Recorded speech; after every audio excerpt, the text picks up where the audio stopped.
Yeah, man, it's the 31st of July, 2024, and this will be another gang stalking video about neural monitoring, remote neural monitoring, gang stalking, and just all of the sorts, I guess.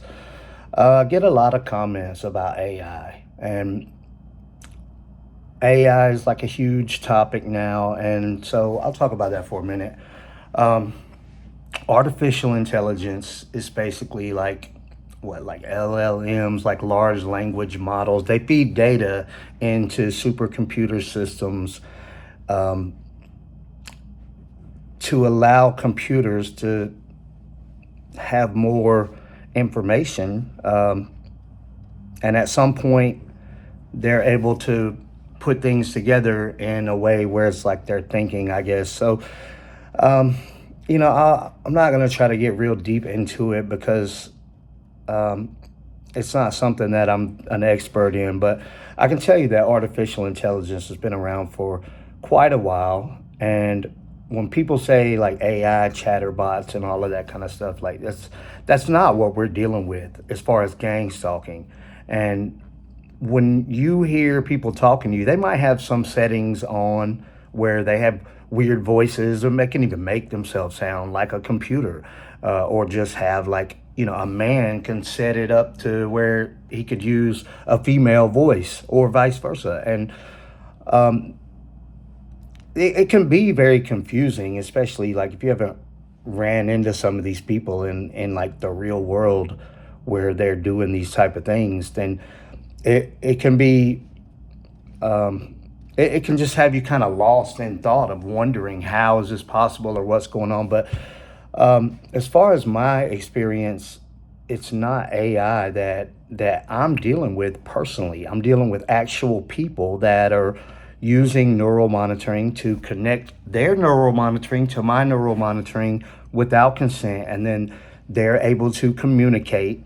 And people are like, "Oh, how do they do this 24/7?" And there's a lot of different factors that can allow them to be on broadcast with you, be able to communicate with you, or be connected to you most of the time, and even like full time, because they can do it while they're asleep. And yeah, you're not dealing with normal people, okay? Because it's like nobody could just sit around for, but they can sit around for days and days, and they probably barely go to the bathroom and don't take showers or anything. And I mean, just imagine there's people out there that um, lay in the bed, literally use the bathroom on themselves and never get up, and get 500-600 pounds and just be on the computer all the time, and that's their life. And and then there's lots of people that are not so severe with that type of circumstance, where they just don't come out of the house really, and they stay on the computer. And if anybody could figure out how to make enough money to survive or get enough government assistance. And now more than ever, you can never leave your house, because everything you want can be delivered. You can have the groceries delivered. You can have DoorDash and Amazon deliver everything you want. You never really have to leave. The services available are all of them. You don't have to leave your house at all, ever. And if you didn't want to, and it's feasible with your financial situation.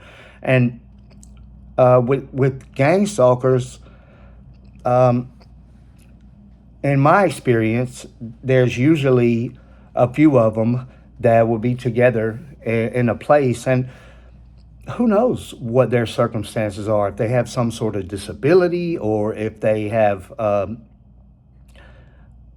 some kind of government assistance, or who knows really what they have. But if you can imagine, like, especially consider this, right? Now, of course, rent is $1,500, $2,000 for any little place, but it wasn't always like that. And mortgages are the same. A house is, the median house is like $400,000, but it wasn't like that 5 years ago. It wasn't like that 10 years ago. And 10 years ago, you could have bought a house for like $80,000, and your house payment would be, $700. And if you got 4 or 5 people living in that house now, imagine how easy it would be to make that kind of payment. And the whole thing with like the inflation and the creation of the money supply with the stimulus and all of that, it made prices go up for a lot of things. But people that were locked into like a low interest rate before, or even low prices, if it was like 5 or 10 years ago, those people have a really good situation now. And gang stalkers may be some of those people. You know, some of the gang stalkers that I was dealing with, they've been where they're at for quite a while, and it could become very easy to sit around and do nothing. Now, as far as like actually sitting on mind control, like putting a thing on their head and the things over their eyes, and like broadcasting where they are actually controlling a broadcast that's somewhere else where their physical body is not. That's not something they're going to do 100% of the time, but they can be connected with you in a less extreme way, and use broadcasts in less extreme ways, 24/7. They can do it while they sleep. They can get on broadcast while they sleep, and a lot of them do sleep with the mind control thing on their head, and that would allow them to, while they sleep, it's like they're awake as a broadcast, as a hologram broadcast. Um, it, I understand it's very bizarre, and I don't talk about it so much anymore, but there's thousands of videos on this channel where I go deep into describing all sorts of situations where I've actually caught people on mind control. And I don't come on here and like make up stuff, and it's not a theory. So when people are in the comments telling me that it's this or it's that, or it's AI, it's chatterbots, do your research. And well, I don't need to do some research. There's not available research to do. It's not like you can type in how do gang stalkers do broadcast stuff, or is it AI or something. There's no such thing as research. That's why I started this channel, because when I first started having these experiences in 2013, when everything was hacked suddenly, and then 2014 when there were sporadic instances with broadcasts and artificial telepathy, and you start to think, what in the world's going on? Am I losing it?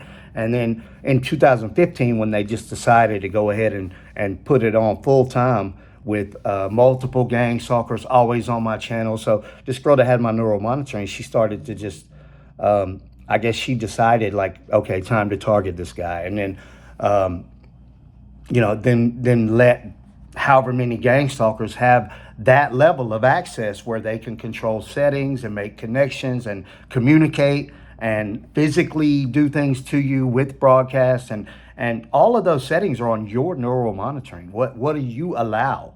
But if you don't have it and somebody else does, what do they allow? Right? Like if I logged into one of your social media accounts and just allowed everyone to have full access to everything, and you had no control over it. It's kind of like that, because you don't have access to it, and they do. And whoever has control over your account, so whoever owns your neural monitoring profile on wherever it is that they're accessing it, they can decide whether you're targeted, who's allowed to come on to your neural monitoring, and they do. They administrate it. That's why you have certain people that would always be on your neural monitoring. If they put it on public, like they can say, okay, I'm gonna put you on public today. You think you're going somewhere? Oh, you think you're gonna go do this or that? Okay, I'm gonna put you on public. And then strangers, people that have neural monitoring that are involved with gang stalking, can see this person, this target, they call you a target, right? This target's on public. Oh, look, I can see he's right around the corner. Let's go do some street theater, or let's go mess with this person. That's when you get, cars dropping smoke bombs or trying to run you off the road, or people coming by you saying stuff, or, playing a song that you made that you never released, or something weird like that, where they're showing you that they're involved, or they're doing something to try to hinder your activity, or even harm you. And because the street theater part can get kind of nasty, and that's when whoever has your neural monitoring just says, okay, public, I'm gonna let everybody who has neural monitoring see everything that's going on with you today, and you're gonna become ultra targeted today. And it's just a setting that they can just do. And then on neural monitoring, everybody can see that. But typically, they'll have the same gang stalkers, and even when it's street theater stuff, they like those people probably don't have the full level of access that like your main gang stalkers will have. The ones that are there every day, the ones that never shut up and never stop talking to you and always want to repeat back to you whatever you're thinking and all this stuff that blows your mind, and you're like, yeah, that they're gonna be there all the time, but they can do it in their sleep, and it's less coherent for them, and they'll get more erratic and kind of like a blackout drunk person, where they just act on, um, they just do whatever they want to do without any regard for, um, like without a care in the world. I don't know how to really word that, but it's like a blackout person, blacked out drunk person on too many Xanax that is saying what they truly believe deep down inside, and letting their hate flow without any filter because they're asleep, because they can do it in their sleep. Um, anyway, I got several people, same guys, the same. Really, it's been more like three guys. The fourth one is not around as much. It's kind of come and go, but um, I've got three guys on today that are three of the normal full time four guys are on today, and they keep doing things like hitting my eardrum with that super high frequency, like a little chirp frequency thing, and attacking my genitals, and they're doing things like on bones, like I'll be laying there, like I was laying there sleeping early this morning, and this bone right here was just, I mean, just killing me, and I'm trying to like cover it up, and I know it's them. I know it's them doing it. And then they're talking. It's like they want. Sometimes they need entertainment. They want to wake you up and try to dictate the way your activities are going to go for their own entertainment, because they need to do live streams of something. Okay, and if you're just laying there, say if you're not having a great dream, that they can dream stream that and become part of your dream by manipulation through broadcast, mind control stuff. And when I say mind control, no, they're not controlling your mind. But if okay, if you're sitting there and somebody says something to you that somewhere else through artificial telepathy broadcast stuff, and you receive that, okay, you receive it, and now you're thinking about what they said, and it affects the overall outcome of what you got going on psychologically, and maybe physically too. Like maybe they're bothering you, and that affects the things that you're doing in every moment. So that's what they call mind control. Okay, and a lot of it, it's not mind control like you would think. Like, oh, I'm a zombie. You make me smack myself in the head. Like that's not what they can do. They do have some limited capability, and it probably depends on your mind and your state of mind of what they have as far as physical control over you. But the psychological thought process and the pathways that they can put you on, and all of that is part of what I mean when I say like mind control. So it can be extreme, but it's not. It's not. They never mind control me to do what they want to do. Okay, so it's not like that. That's not what I'm saying. But they call it all mind control. If two people are on mind control, is what they call it. They call it that. So if two people are on mind control together, that means they're connected. That means they can send, receive. They're receiving each other's neurological processes. So not just like if I had a thought, but yes, definitely they receive your thoughts 100%. Because I've heard that argument before, that no, they can never know what you're thinking, but they absolutely 100% know what you're thinking. And they use that as a huge advantage over you, you know, just in little subtle ways, especially if you don't know yet. If you don't know that they know what you're thinking yet, yeah, they can become your best friend because they can always relate perfect to you. And so people tend to believe in the first few years, actually, like maybe the first 3 or 4 years, even, that gang stalkers actually might be trying to help you, or somehow they're like friendly to you, or they're trying to give you guidance or something like that. And perhaps there's some now and then that could give you a good advice. But overall, you're talking about people that have you hostage on neural monitoring, okay, unconsensually receiving your thought processes and live streaming these shows that they do about your life. And it's not something friendly. They are your worst enemies. Even if they pretend to be your friend, they are your worst enemies. And yeah, they can relate very good to you because they know every detail about how your mind is working, step by step, every thought. They know all of it. And so it's easy for them to act like, you have the most in common. You two are two peas in a pod, man, because they know you best. And man, y'all are just alike.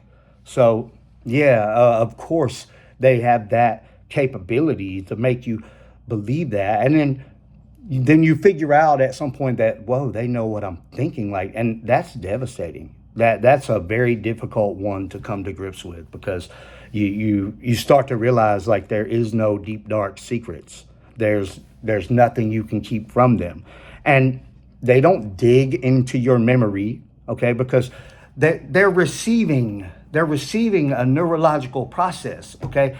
So if you're not thinking of it, then they don't get it. Maybe they can look back on your neural monitoring and see that, oh, this is something that they thought of before, but you have to think of it. And if it's something that you've never thought of since they've been on your neural monitoring or documenting it or whatever, then they won't know that. But when you think of it, they'll know that, and then it gets to be this like tactical thing where half the time you think of things that aren't true to try to throw them in the wrong direction, and then they know you're doing that because they know what you're thinking, so they know you're trying to trick them. But then it gets deep, because what they know and what you know, and it's almost like you're trying to trick yourself so you can trick them, and it gets deep, man. But anyway, let me just switch gears. Let me switch gears and talk about something to kind of go in a different direction, a direction that we all need to go. And I talk about this all the time now, and I've been talking about it for a few years now. I've been in college for 3 years because I wanted to go through the official process of learning like computer science and a lot of different things, as far as like finance stuff and just different things that I want to know about. Um, I really didn't have much of an intention to use it in like a career, as far as like go get a job doing this, but um, more so just to get the knowledge of um, how all of this stuff really works. Because you can go digging around in your phone and in all kinds of files into your computer and different coding and stuff, and be all over Google looking at stuff, and you don't know what you're looking at. You have no idea what you're looking at. And trying to learn all of that stuff from diving into some big script of codes and stuff, you don't know what it is. Like, it can look to be something that it's not. And it could be very confusing. And I was tired of digging through stuff and not really knowing what I was looking at. I didn't know if I found something or not half the time. Now, there was times where I definitely knew I found something, but it was because it was more like an obvious thing that wasn't really about all of that. But uh, gang stalkers use Facebook a lot. I think that the developer side of Facebook would uncover a huge amount of illegal gang stalking activities, as far as like, because I know that they can use like your assets, as far as like things of your profile and things like your groups and pages or whatever you have on Facebook. They can integrate that into a third party application. So basically you could go on the developer side of Facebook and build your own Facebook application, and then link somebody's account, a targeted person's account, to that, and like have customized versions of this person's stuff on a third party app that you host on your own server or a computer you're using as a server, and use that as a gang stalking thing. And that's like where they would have like live streams. And you are not going to find that on Facebook unless they have it served at the time that you're looking for it, and you're configured in a way that you're able to find that kind of stuff. And to be able to understand those kind of things, um, look, I'll just say this, okay? If you became like a really advanced developer for on the developer side of Facebook, and you understood how all of that worked, you would probably never be targeted, and you would probably end up getting your neural monitoring. And in my opinion, with all the experience I have with all of this stuff, and you can watch thousands of videos on this channel with me talking about it, and I've talked about Facebook, and some of the Facebook videos I've put out are very interesting. How they can use different, just like make up a new account and link it to your account, but then it's not on your account, but you could log in with it and go to your account. And I had a gang stalker tell me an account to log into, and I logged into it, and it was my account, but it wasn't anything I had on my account as far as an email or a login or anything. And I got a video of that happening in real time, where I showed that it was being done. And a lot of different things, but I believe that you could get your neural monitoring, and I think that it's a very important step, and it's something that I'm looking to. It's something that I'm planning on doing at some point. Yeah, and right now I'm doing a lot with life, so I'm very busy. But it's a project that I will do at some point, is learn the developer side of Facebook inside and out, and it's going to help a lot when I do that. And it's probably going to shut down a lot of gang stalkers when I do that. But yeah, that's the direction that I think that a lot of us should be going, as far as like, I mean, there's always the physics side of it. If you want to like learn how all of these waves are flying around and how these satellite broadcasts are actually working, and all of that. But it's two different pathways.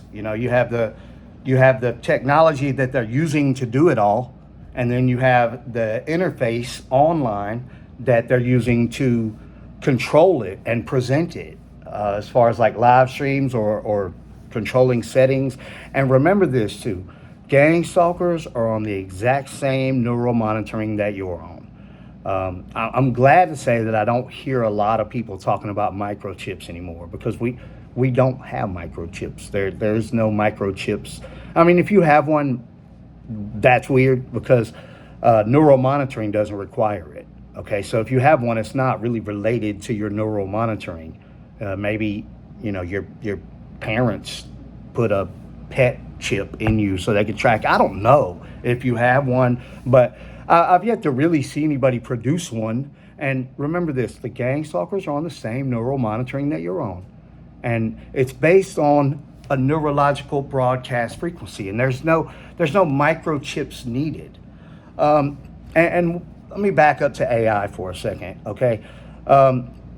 These big companies are training these large language models like ChatGPT and things like that, and a lot of companies have different versions and different like mini versions, and then the full versions, and then Google's got their own stuff that they're working on, and Elon Musk has his own stuff that he's working on.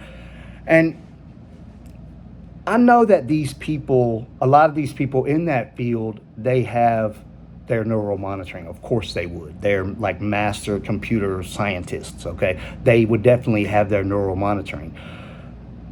And it kind of makes me wonder about, like, they're trying to train AI on all of this data, and I wonder about the data that they collect from neural monitoring. And I'm sure, as far as like on the psychological behavior side, computers could learn a lot from humans. Unfortunately, humans have a lot of bad information too. So just because you think of something doesn't mean it would be the truth that a computer could learn something useful from your thoughts. But maybe it's just something that's not allowed, or maybe the government has a monopoly on that particular type of data. But all of this is going to be something that we'll have to think about more moving forward, because AI and AGI, it's all starting to come to the front of things. And it is a big deal as far as like computers actually having those capabilities. Um, I use Chat GPT for a lot of stuff, and it is pretty smart. It's not perfect. It's not perfect with math. It's not perfect with accounting. But it's pretty good.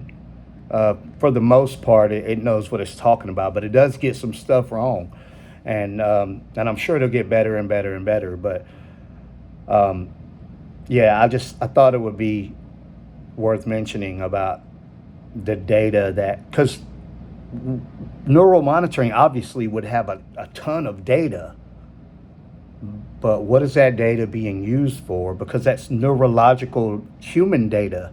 That's not that's not data from data collections over the internet, or data entries through databases, or that it's human data from your mind. And how is that data useful in artificial intelligence, and is it being used, and how is it being used? And all of those things are questions that I think about. But as far as like gang stalking in general, don't get confused, or don't let them have that one where you're like, oh yeah, it's just AI chatterbots. They can't be real people, as they do it, they're always on, or something like that. And don't get it mixed up, because there's real people doing artificial telepathy, remote neural monitoring, putting mind control things on their head, and laying back and drooling on themselves while they live as a hologram broadcast that's somewhere else, and they're able to live like that, almost like a game, except for the stage in that game is Earth, and they're able to do that. Um, I guess I'll close it out by saying like 40,000 feet. I was at like 39,000 feet, and they were still able to talk to me and attack me. But I've been saying that forever, and now I've taken probably 150 flights over the past several years, and um, it doesn't stop them at all, not even a little bit. And when you're way up there, the only thing that works is satellite.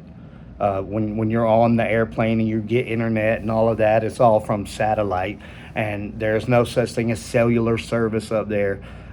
Not at all. You have to be at like 10,000 or below. If you're at 10,000, you might catch a little signal every now and then if there's a tower on top of a mountain somewhere. But otherwise, like, you're not getting any signal over 10,000 feet. And so when you're up around 30 to 40,000 feet, you're definitely not getting any cellular or anything else like that. No radio, no cellular, or none of that. So, but we already know that. We already know that this is a satellite broadcast thing. I mean, I'm 3,000 miles or something like that away from where they are, and yet I got to hear them running their mouth half the time, acting stupid, trying desperately to initiate some sort of um, instance that they can do a little show about and run their live stream, physically attacking me, and I really am disgusted and flabbergasted, for the lack of a better word, that these grown men can sit there and worry with putting their broadcast around a man's genitals like this is some fun activity that they seem to love to do on a daily basis. It's very strange, and it's very disgusting, and I really get tired of dealing with it. It's like being molested through broadcast, gay molested broadcast. It's ridiculous. It's ridiculous. And I know a lot of you guys deal with the same thing. And then the physical torture where they shock you in different little places and then talk trash and, I can do whatever I want. How's that feel? Great. It feels great, man. Great. You're the all-powerful genie. That's what they think they are. They think they're the all-powerful genie, and they get off on that. All right. Anyway, thank you guys for all the support, all the comments. Thanks for watching, and I'll be back again soon. So you guys hang in there and do everything you can to make progress in life. Thanks for watching.